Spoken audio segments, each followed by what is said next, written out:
Hello everyone, my name is Ali Olivia Putri with the student number 0 and 49. Before I start the video, I would like to ask you something. Have you ever felt confused or stressed when making assessments for students? For example, many lecturers struggle to give fair grades while also managing limited time and a large number for assignments. Today, I would like to introduce a very helpful reference book with the title Assessing Students' Written Work, Marking Essays and Reports, written by Catherine Haynes and published by Routledge Falmer in 2004. This book is part of the key guides for effective teaching in higher education series. The reason I like this book is because it explains assessment in a practical and realistic way. It helps educators understand how to assess students' written work fairly and efficiently without feeling overwhelmed. And so, this book is divided into two main parts. The first part is UN assessment. This section focuses on the basic concepts of assessments. It explains the role of lecturers as mentors and examiners, the difference between formative and summative assessment, and important assessment methods such as creation reference and norm reference assessment. One interesting chapter in this book is time management, which introduces the categories solve, balance, and demand-free time to help lecturers avoid burnout while marking assignments.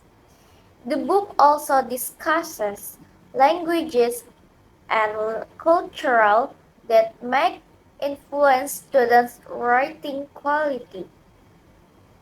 The second part is you and your assessment in disciplines. This section focuses more on practical assessment techniques.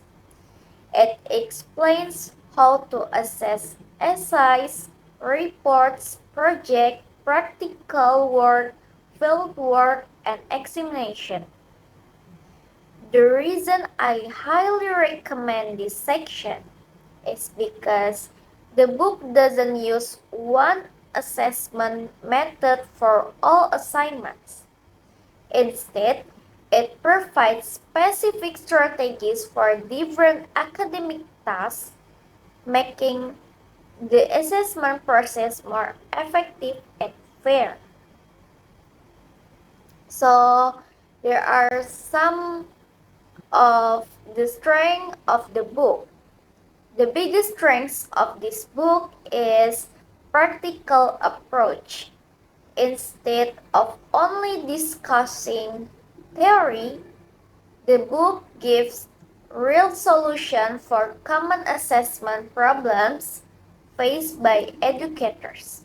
For example, in the time management section, the author provides strategies to manage marking time and reduce stress.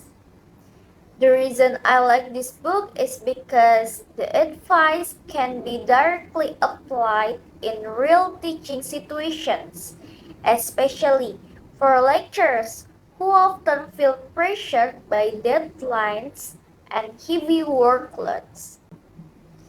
Another strength is its discipline-specific guidance.